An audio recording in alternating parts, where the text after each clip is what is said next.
Il est l'heure à présent du journal de l'économie avec Baptiste Falvoz. Rebonjour Baptiste. Rebonjour. Et on jette tout de suite un coup d'œil sur les marchés. Oui, avec l'Europe tout de suite qui ouvre en hausse pour les trois principales places financières.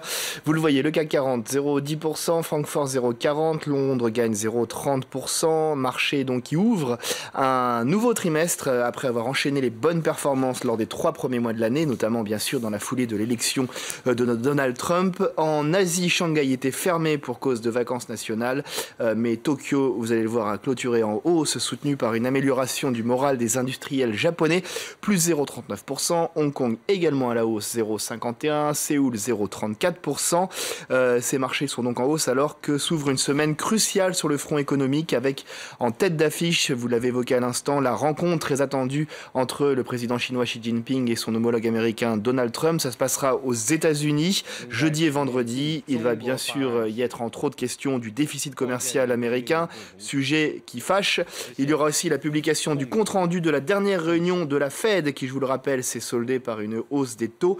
Et pour finir, les chiffres mensuels de l'emploi aux États-Unis, toujours très suivis par les marchés. Semaine bien chargée donc. Et puis en France, on suivra de près le cours de l'action Schneider Electric. Oui, car c'est officiel, le groupe français annonce la vente de sa filiale américaine Telvent DTN, spécialisée dans les données agricoles. L'acquéreur est le Suisse TBG AG, un investisseur financier européen qui met 840 millions d'euros sur la table. Schneider Electric est un groupe, je vous le rappelle, spécialisé en gestion de l'énergie et en automatisation.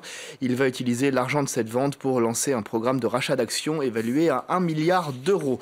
Enfin, toujours au chapitre des actions qu'il faut surveiller, celle de Toshiba qui, elle, a clôturé pour le coup à près de 6% de pertes. Selon Reuters, Toshiba, groupe japonais, souhaiterait demander un nouveau délai pour la publication de ses comptes trimestriels. Elle était prévue pour le 11 avril. Ce sera donc le 3e report de ces comptes pour le groupe en grande difficulté financière. Et on parle maintenant, Baptiste, d'un anniversaire, celui du scandale des Panama Papers. Oui, scandale qui éclatait il y a un an jour pour jour, le 3 avril 2016. La fuite de plus de 11 millions de documents issus du cabinet d'avocats panaméen Mossack Fonseca, qui s'était spécialisé dans les montages complexes permettant l'évasion fiscale.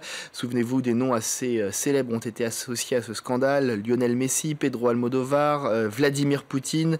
Scandale qui a également conduit à la démission du Premier ministre islandais de l'époque. Alors, un an après, qu'est-ce qui a changé concrètement? Est-ce que les paradis bancaires sont devenus plus transparents?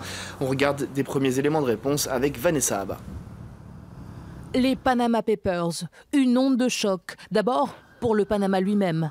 Avec ces révélations, le pays a dû adopter à la hâte différentes lois pour durcir les obligations comptables des sociétés extraterritoriales.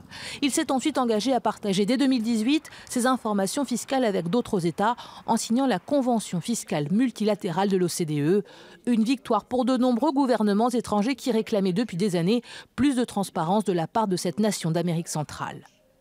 Sur le volet judiciaire, au moins 150 enquêtes ont été ouvertes dans 79 pays à travers le monde pour évasion fiscale ou blanchiment d'argent. Plusieurs milliers de contribuables et d'entreprises sont visés. Une pression qui est aussi exercée par la communauté internationale.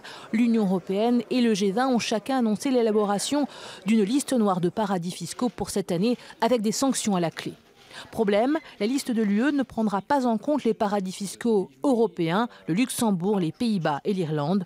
Une lutte qui semble donc difficile à mener. La liste noire européenne des paradis fiscaux est toujours bloquée par l'Irlande, le Luxembourg, le Royaume-Uni.